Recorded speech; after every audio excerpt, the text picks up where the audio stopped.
KBS 7시 뉴스 함께하고 계신 지금 시각은 7시 26분입니다. 어제 윤석열 대통령이 산불로 큰 피해를 입은 강릉시를 특별 재난 지역으로 선포했습니다. 하지만 피해 주민들의 사유재산 피해를 덜어주기에는 턱없이 부족하다는 지적이 이번에도 나오고 있습니다. 오늘 긴급 점검에서는 강릉 특별 재난 지역 선포 소식에 대해서 자세히 알아보도록 하겠습니다. 자, 이 자리에는 심재범 변호사 그리고 나철성 강원 평화경제연구소장 함께하겠습니다. 어서 오십시오. 네, 안녕하십니까. 네.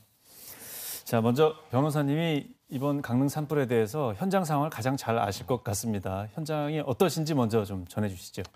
네, 먼저 전국 각지에서 그 강릉 산불 피해 방지를 위해 가지고 오신 그 소방관 분들이라든가 강릉시청 공무원분들, 그 많은 시민분들이 현장에서 함께하셨습니다. 네. 그분들의 수고에 대해서 상당히 감사드리고요.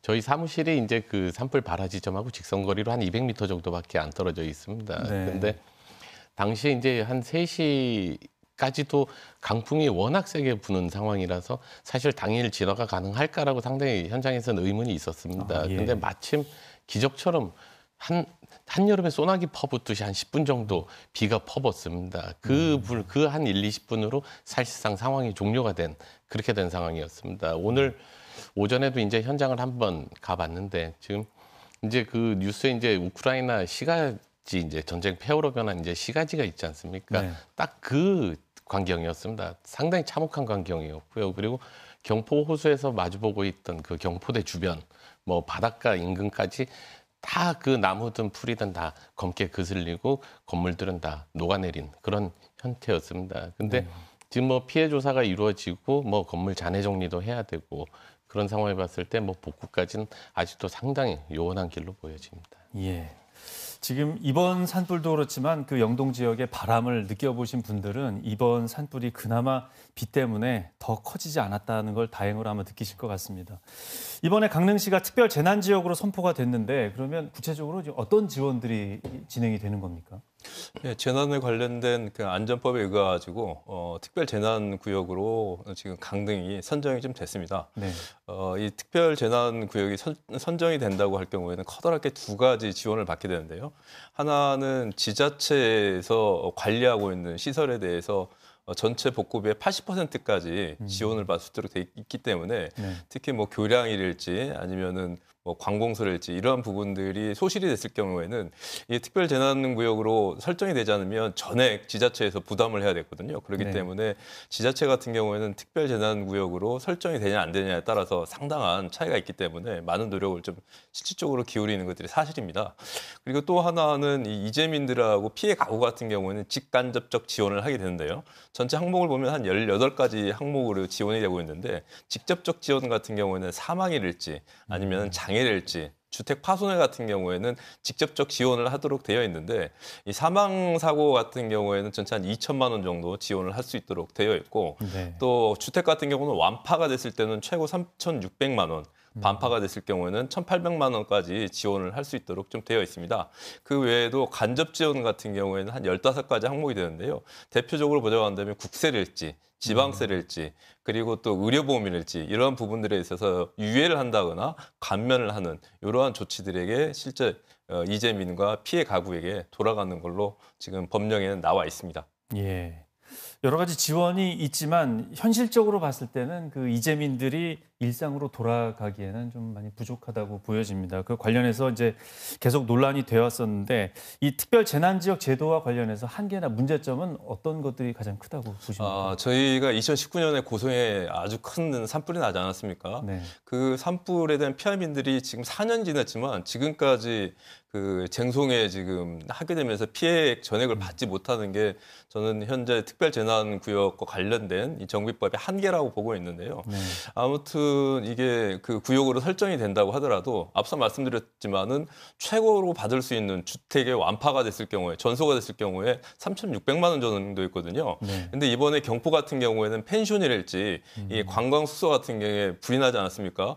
그렇기 때문에 3,600만 원 정도밖에 받지 못한다고 한다면 정부 당국자들 경우에도 이거 철거비밖에 해당하지 못한다라고 네. 하는 부분들이기 때문에 너무나 부족한 부분들로 되어 있는 거고 실제 뭐 이게 그 국세랄지 지방세 이 감면 같은 경우에는 너무 그 제한적인 부분들이 있기 때문에 계속적으로 나오는 부분들이 실질적으로 도움을 줄 수 있는 피해액에 있어서의 현실화 네. 부분들이 매우 필요하다라고 하는 것들을 지적을 하고 있는데 정리해보자고 한다면 지자체 같은 경우에는 특별재난구역으로 설정되면 커다란 어떠한 그 도움이 되지만 피해민과 이재민들에게는 실질적 도움들이 매우 미약하다라고 하는 한계들을 아직도 극복하지 못하는 게 커다란 과제인 것 같습니다. 예, 사유재산을 복원하는 데는 턱없이 지금 부족한 상황입니다.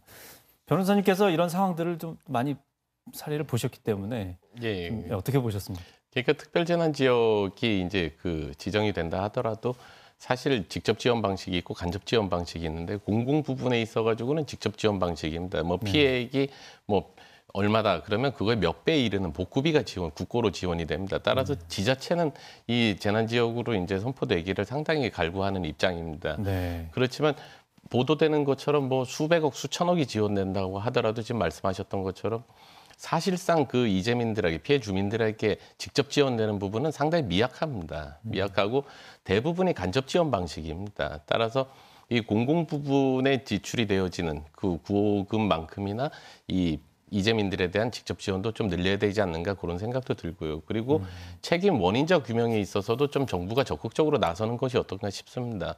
고성 속초 산불 같은 경우에는 그 발화 원인이라는 부분이 어느 정도 형사적인 부분이 있었기 때문에 뭐 형사 재판에서 실질적으로 재판 결과는 직원들이 무죄를 받았다고 하더라도 사실상 형사 기소까지 이르렀습니다. 그 네. 과정에서 상당히 화재 원인이라든가 이런 부분이 상당히 규명이 됐습니다. 근데 이 강릉 산불 같은 경우에는 사실상 자연재해 쪽에다 무게를 실는 바람에 사실 이 어떤 발화 원인이라든가 이재민들이 실질적으로 이거 어쨌든 전선에 대한 설치 보존상의 어떤 하자가 있었을 가능성도 있습니다. 이 부분에 따져볼 가능성도 개연성도 있는데 이 부분에 대한 책임 규명 자체를 이재민들이 해야 되는 순전히 민사로 다투어야 되는 이런 문제점이 있습니다. 따라서 정부가 일정 부분에 대한 손실에 대한 일정 부분을 보전 처리해주고 그 부분에 대해서 책임을 지고 구상권을 가지고 그 책임 원인자와 같이 다투는 이런 식의 구제 방안을 도입을 하는 게 어떻겠나 생각이 듭니다. 예.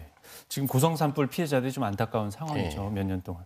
그 외에도 또 어떤 부분들이 좀 바뀌어야 된다고 보십니까? 결국 예방이 중요합니다. 지금 강원도가 이제 그 송전탑도 많고 고압 전류도 많이 흐르고 있는데 지중화 비중이 사실 정부에서 거의 최하위권입니다. 서울이 네. 61%라고 그러면 강원도는 산림 비중이 그렇게 큰데도 불구하고 10.2% 정도에 불과합니다. 이번 강릉 같은 경우에도 송전탑이 거의 500개 이상이 존재함에도 불구하고 한 3%대 정도의 어떤 지중화 작업이 진행되고 있습니다. 따라서 어떤 안전관리 전반적인 부분에 있어가지고 어떤 예산 투입이 과감하게 이루어진다고 보여집니다. 향후에는 어떤 이런 자연재해에 대한 어떤 재난구호금이 기하급수적으로 늘어날 것입니다. 국회 예산정책처에서도 이제 연구 보고서에 따르더라도 2020년부터 2060년까지 매년 11조 원 이상의 어떤 피해금이 발생할 것으로 지금 추산하고 있습니다. 네. 따라서 과감하게 예산을 안전 예방 대책에 좀 쏟을 필요가 있지 않나 그런 생각이 듭니다. 예.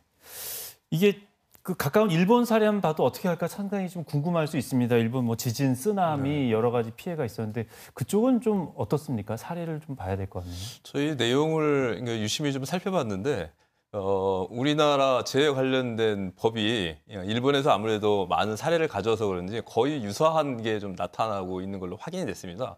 그런데 눈에 띄었던 점들은 뭐냐고 한다면 우리가 재해가 났을 때 가장 커다란 그 피해를 보는 게 주택 아닙니까? 네. 이재민들 같은 경우는 당장 이용할 시설이 없기 때문에 심지어는 뭐 수년 동안 임시 시설이 있어야 되는데 일본 같은 경우는 이와 관련된 시설이 매우 잘 되어 있더라고요.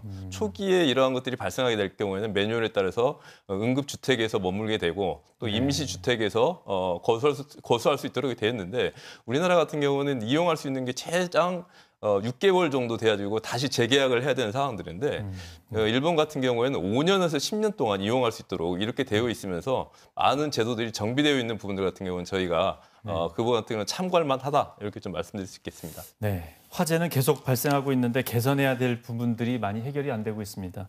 네, 오늘 말씀 여기까지 듣겠습니다. 고맙습니다.